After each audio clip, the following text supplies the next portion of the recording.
Mas acho que merece uma salva de palmas, não é, pessoal?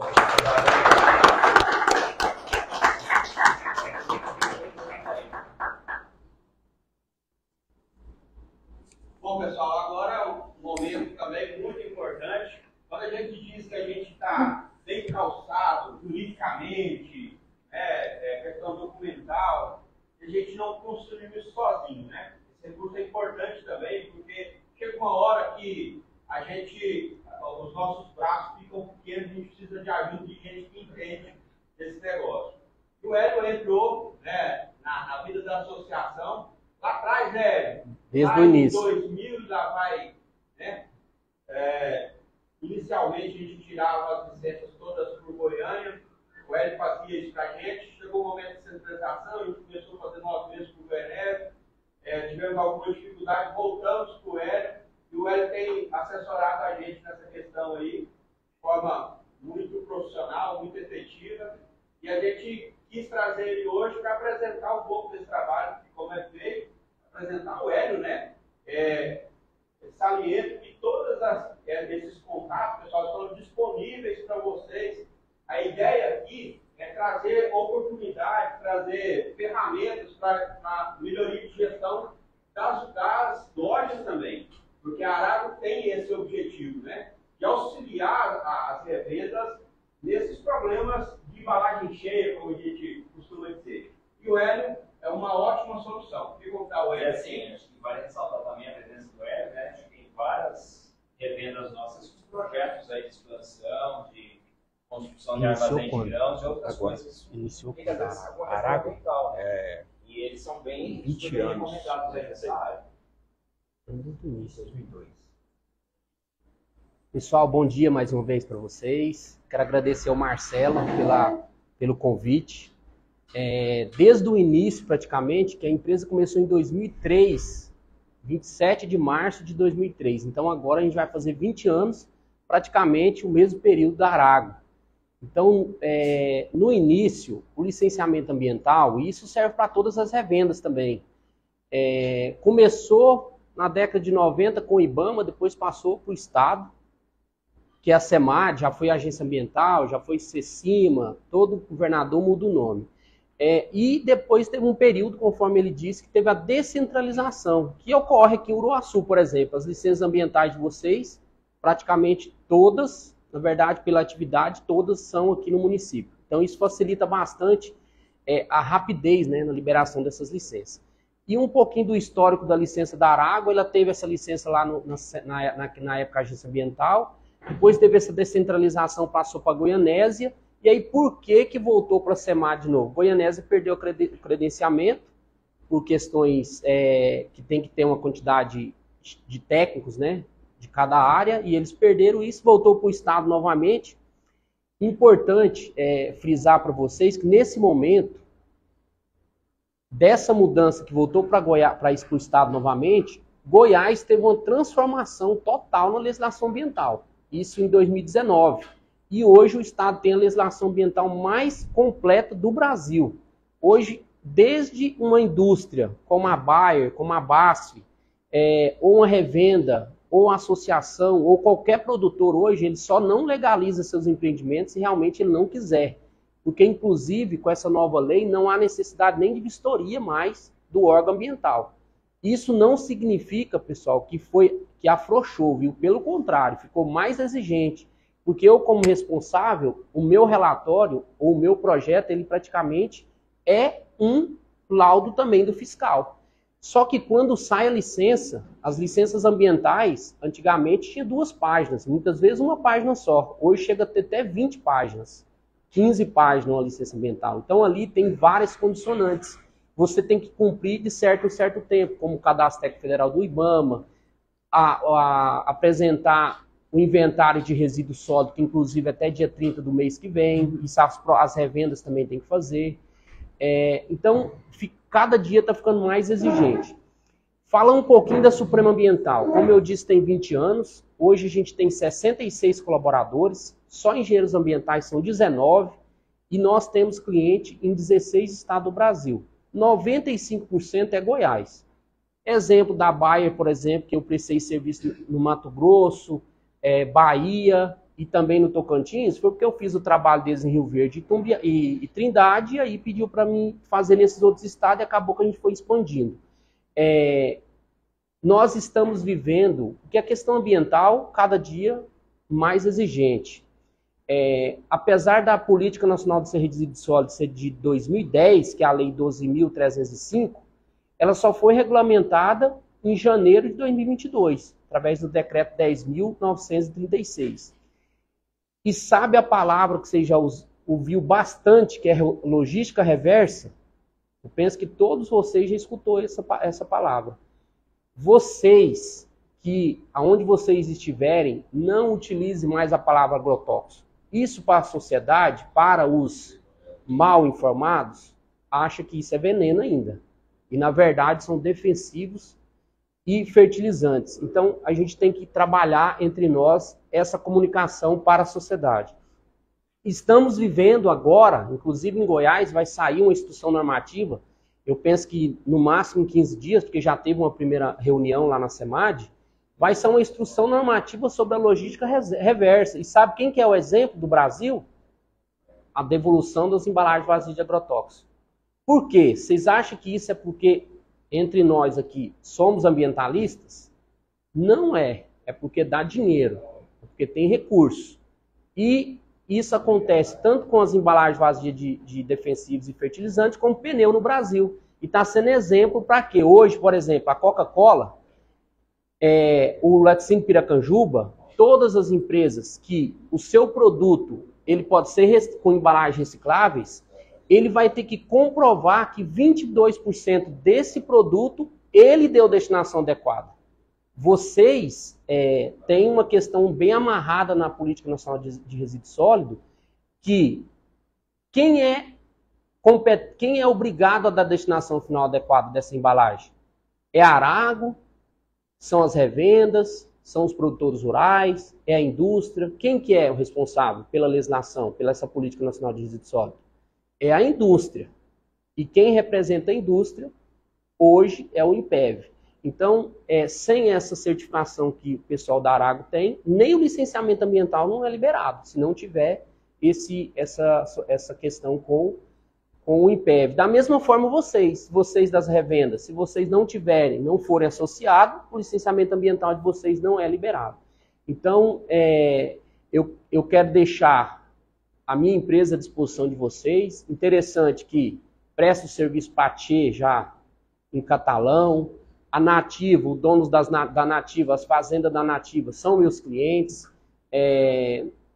A Sinagro, eu fiz o licenciamento ambiental de Formosa. Então são empresas que a gente já tem uma relação comercial, e o que vocês precisarem, por eu ser também formado em Direito, além de ser engenheiro ambiental, e acabei de fazer uma pós-graduação em Direito Ambiental e Agrário, eu domino muito a legislação ambiental. Então, muitas vezes, um simples artigo, a gente consegue resolver problemas muito grandes, que às vezes por falta de um pouquinho de conhecimento. E outra situação importante, aí é mais para vocês, contato direto com o produtor. O agronegócio, hoje, é a menina dos olhos dos políticos. Viu que tem um envolvimento grande, e cada dia vai taxar mais, basta a taxa que que o nosso governador, que era do agronegócio, acabou de criar. E as questões ambientais? As taxas hoje são quase 10 vezes mais caras. E a partir do dia 3 de setembro de 2023, conforme a Lei 20.694 e o Decreto 9710, toda fazenda no estado de Goiás, que antes era dispensa de licença, como pecuária extensiva e agricultura de sequeiro, vai ter que ter uma licença ambiental. E automaticamente, o que vai acontecer? Vai ter mais fiscalização, porque se você tem uma licença, eles vão te fiscalizar mais. E aí essa questão das embalagens vazias de agrotóxicos, inclusive, quem trabalha com agricultura já deve ter, ou teria que ter, né, o seu depósito de defensivos e também o local de fazer o armazenamento dessas embalagens. E isso vai ser fiscalizado com mais frequência. E o produtor rural, hoje, como eu disse para vocês, e todos que precisam de licença ambiental, só não regulariza em Goiás se realmente ele não quiser, porque tem todas as ferramentas, tem muito que melhorar o órgão ambiental do Estado, mas essa nova gestão é a melhor que a gente já teve, apesar que tem que melhorar muito, principalmente não pela qualidade, a qualidade, o conhecimento dos analistas, mas principalmente pelo quantitativo, que é o mesmo desde dezembro de 2010. E o agronegócio, por exemplo, que tinha 16%, 12% das licenças liberadas, hoje, no estado de Goiás, chega de 82% a 86%. Então, eu queria, essa era o que eu queria falar para vocês. O que vocês precisarem, eu sou meio online, minha esposa não gosta, mas eu não tenho horário para atender, meu WhatsApp aí é ligado direto. Se eu sou no 12, e se eu descansar, eu vou dormir. Então, quer dizer, eu preciso ficar em movimento, senão eu acabo dormindo. Porque quando é para trabalhar, se é para dormir, é para dormir. Então, obrigado mais uma vez pela oportunidade de estar aqui com vocês. Estarei sempre à disposição aí para tirar o que for de dúvida, mesmo que seja uma simples situação, tá bom? Uma pergunta que tem a nossa quando começa nas fazendas? 3 de setembro de 2023. Agora, setembro, Começar a organizar, a gente é um trabalho que a gente tem que fazer, com o produtor, onde é que essa fase de trabalho, falar isso para o produtor, estudar, a maioria não tem esse conhecimento. não tem esse conhecimento, então está na gente. Então, acho que um trabalho que a gente deve fazer, para áreas, A gente poderia fazer uma palestra, de repente, sobre esse tema? Uma palestra, ou parar de deixar nas revendas alguma coisa nesse sentido aí, para a gente colocar na nota fiscal, cambiado. A gente pode fazer uma parceria nesse sentido. O que vai acontecer? Quem é o maior fiscal do meio ambiente? Instituições financeiras, não é o órgão ambiental. Quando que o produtor vai saber que ele precisa fazer? Quando ele for fazer o financiamento dele, o custeio. Hoje ele entra lá na internet, né, no site do órgão ambiental, ou quando é no município, vem no município, de um dia para o outro, no máximo uma semana, ele está com a dispensa para essas atividades. E aí não vai ser assim mais. Ele tem que comprovar de onde utiliza a água na fazenda, tem que ter outorga ou dispensa. Então, assim, vai fiscalizar cada dia mais. Outra coisa que a gente tem que pensar, esse trabalho na área ambiental, não tem muito pessoal bater no agronegócio que não tem esse bagulho, trabalho intensivo. A gente desenvolveu uma cartilha, ou um livro, ou pensar em alguma palestra em escola, as crianças, para a gente esticar um pouco esse livro. Isso aí chama PBA, Plano Básico Ambiental de Educação Ambiental. Você pode fazer isso nas escolas. Inclusive empresas, por exemplo, da Jales Machado, eles são obrigados a fazer isso de vez em quando nas escolas. Aí seria um trabalho de educação ambiental. Já tem, depois o Marcelo vai comentar, mas a gente pode ser ampliado a discussão dentro de escola. É poucas escolas, eu gosto mesmo de escolas sabem, os caras de falar aqui, não sabem, em Goiânia, os pais, séries. Esse trabalho a gente tem um slide para apresentar isso, né? Mas a gente pode adiantar alguma coisa agora. A gente faz, inclusive em parceria com o IPEF, nós chamamos de Dia Nacional do Campo Limpo e Programa de Educação Ambiental. Então, dentro da cidade de Goiânia, que é o entorno da unidade central, nós fazemos isso desde 2006.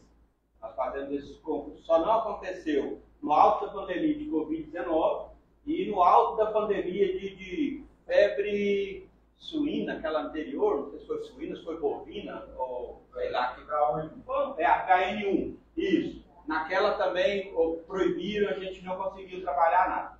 Mas só esses 2 anos que a gente ficou sem fazer nada. O restante a gente faz. Esse ano, a ideia é expandir um pouco. A gente quer fazer 2 pilotos esse ano para ver se a gente consegue executar esse trabalho em outras unidades, em outras cidades que são importantes para nós. O Açu está no nosso foco. Mas, por enquanto, nós vamos fazer com cidades menores, para a gente entender como é que funciona isso longe da unidade. Nós vamos começar com um piloto em Campo Norte, e em Vianápolis, porque são pequenas escolas, pequenas secretarias, para a gente ver como é que funciona isso longe. Esse ano vai ser o piloto e a gente quer abrir nos próximos anos, gradativamente, é claro, para outras cidades. Uma coisa que a gente precisava aqui no Iguaçu, se alguém tem contato, por exemplo, com o secretário ou com a secretária da educação da cidade. Eu não tenho esse contato. Se alguém tiver, ajuda. Por exemplo, Campo Norte, a gente tem acesso fácil porque a gente conhece a secretária da educação lá. Tem acesso fácil e é a mesma coisa lá em Vianápolis.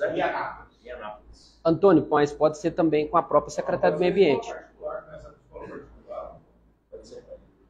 Eu vou dizer para você o seguinte, por experiência, eu tenho dificuldade com escola particular. O pessoal, normalmente, eles têm filtros que dificultam para a gente. Depende de conversar, né, Marcelo? Claro, tudo pode ser conversado. Pode sim. Mas isso, por exemplo, para esse ano eu acho difícil, porque a gente tem prazo para cadastro para receber de material, isso precisa ser para ontem. Às vezes não dá mais tempo de fazer esse contato e fazer o cadastro para esse ano. Mas a gente pode conversar, começar a conversa já, para a gente fazer o cadastro para o projeto do ano que vem. Pessoal, e além da questão ambiental, nós também temos na nossa equipe especialistas sobre o projeto de aprovação do Corpo de Bombeiros e também junto à vigilância sanitária, viu? O que vocês mais apanham aí é da vigilância muitas vezes e do bombeiro depende do tamanho da loja.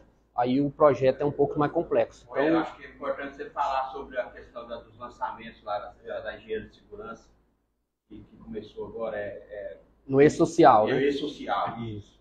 Questão de segurança do trabalho também, como agora é online, todo dia 15 de cada mês, a empresa que, dependendo da quantidade de colaboradores e como que é o risco, tem que apresentar isso no E-Social junto com a contabilidade. Então, é uma questão que, como vai ser online agora, certamente também vou começar a fiscalizar mais, que é você que tem que apresentar, né? Antes eles visitavam as empresas e agora é você que apresenta. Então, se você está... É aquele detalhe que eu falei da fiscalização, você está se auto-fiscalizando praticamente hoje.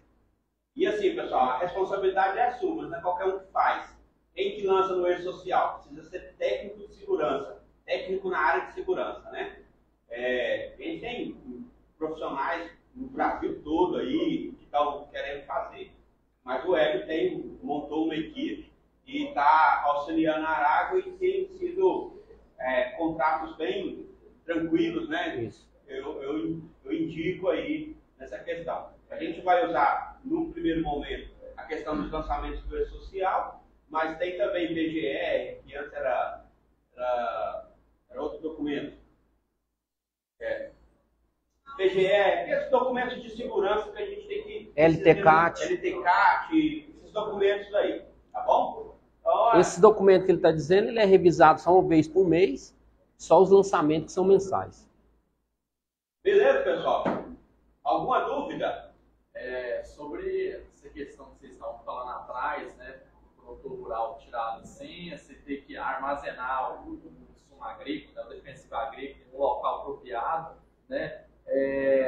No curso, assim, na aula, assim, vocês estão pretendendo juntar os produtores para explicar a respeito, vocês vão falar também se é necessário que o local cumpra alguns pré-requisitos, né? Por exemplo, se você for ter uma arma em casa, tem que ter um tal cofre, tem que ter um lugar mais privativo, né? Quando for tirar essa licença, quando eles forem fiscalizar as fazendas, vai ter esse tipo de avaliação também, se o ambiente onde está sendo guardado, ele atende, né? Essa questão, principalmente, é duas situações. O piso tem que ser impermeável e as embalagens, quando ainda está em produto, elas têm que ser em cima de pallets.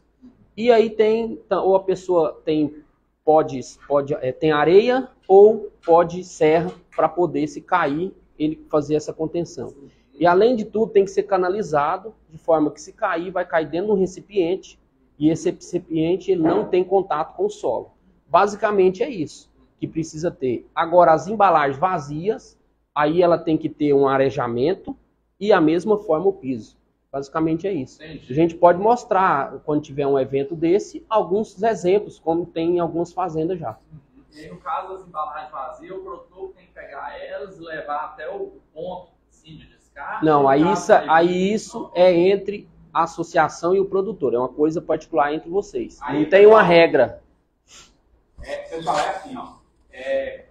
Fazendo, acho que a informação importante que o Gustavo perguntou. Primeiro, sobre armazenamento temporário de embalagem e insumo, embalagem cheia e embalagem vazia na propriedade. Pode ser a mesma. Decreto 2018, decreto estadual de Goiás, sobre agrotóxico, a gente não tinha, viu, nenhuma legislação que dizia como é que era construído, depende do volume, como é que é, como é que não é. O decreto 2018 já fala, tá? Inclusive, agora a gente pode ter um armário dentro da propriedade para armazenar a embalagem vazia.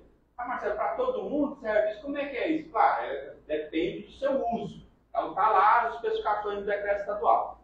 E lá fala sobre esses detalhes que o Hélio falou, é lá que a gente tem que procurar os detalhes. A embalagem vazia e a embalagem cheia pode estar no mesmo local, ainda estamos falando de agricultores maiores, mas separados. Separados fisicamente. Isso. Um lado de embalagem vazia, outro lado de embalagem cheia. 50 centímetros da parede, em cima de palha, piso impermeável, local de contenção. Hoje até tem uma novidade, né, que antes a gente tinha que ter, igual na unidade de Goiânia, tem que estar canalizado com recipiente fora do galpão. Hoje já existe a possibilidade de você fazer o galpão ser o local de contenção. É um pouco mais baixo, impermeabiliza tudo, e aí aquele recipiente todo, aí não pode ter vazamento para nada, até as portas tem que ter um degrauzinho e tal, e o galpão todo vai ser o local de contenção. É possível fazer assim também. Então todos esses detalhes estão lá. Quem devolve a embalagem? Lei 9974/2000, decreto 474 diz que a obrigação da devolução é do agricultor.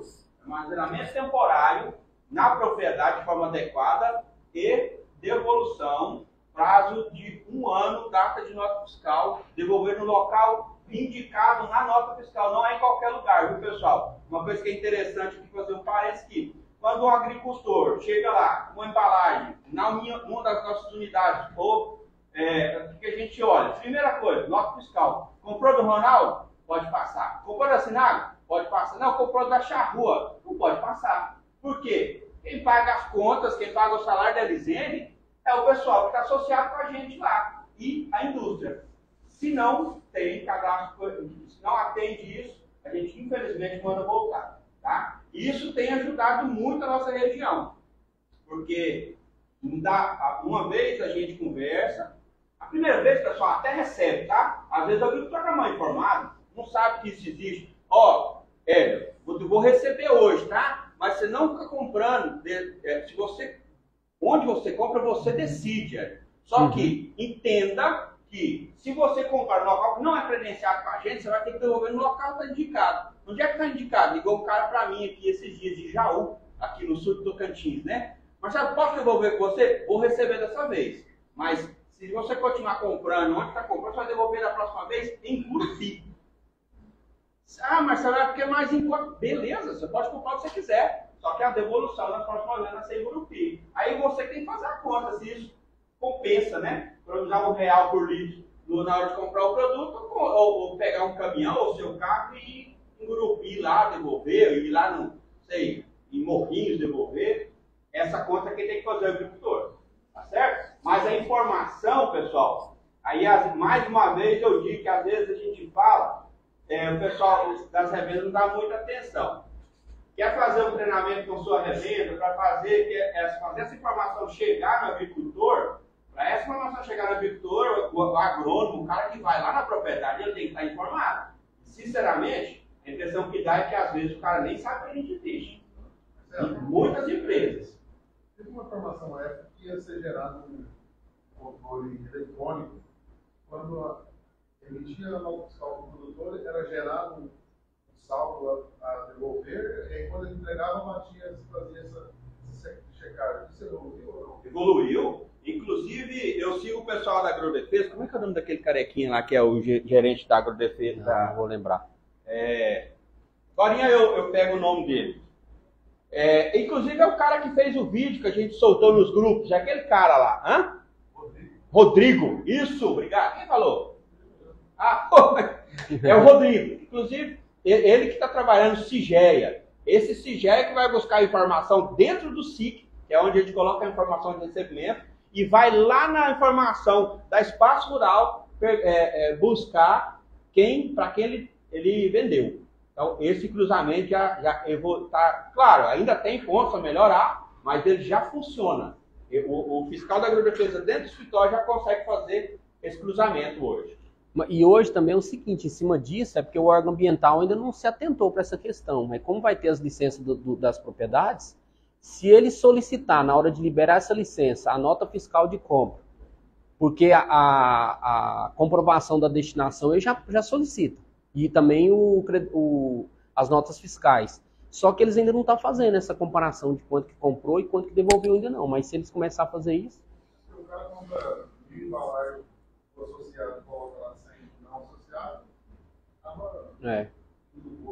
isso ainda é difícil de pegar, viu?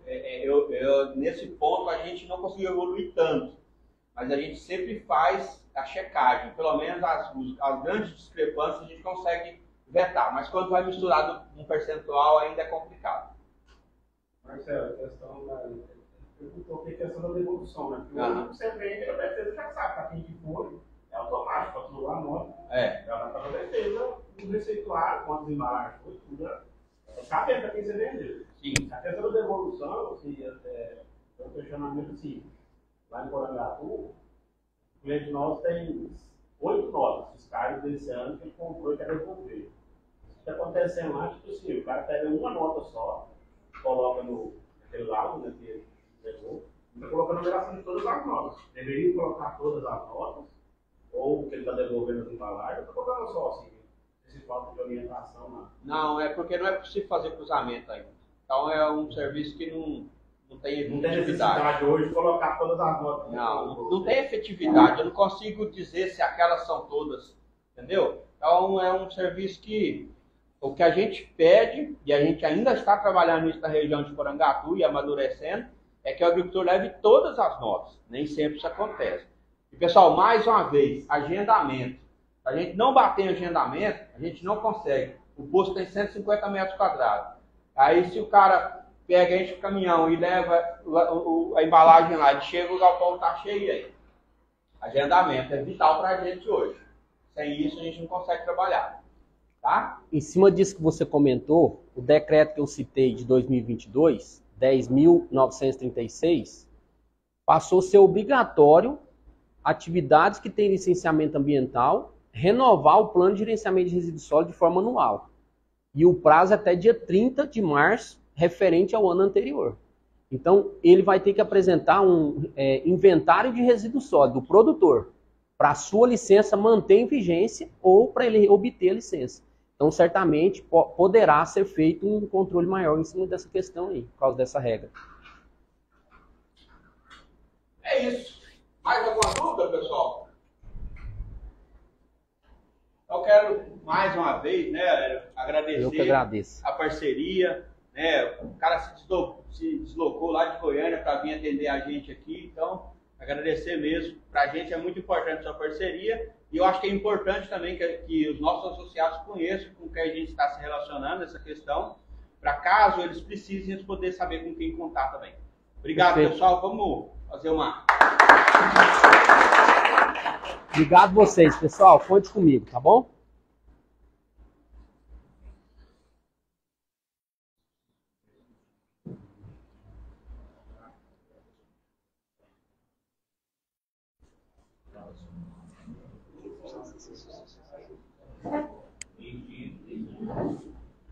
Desde quando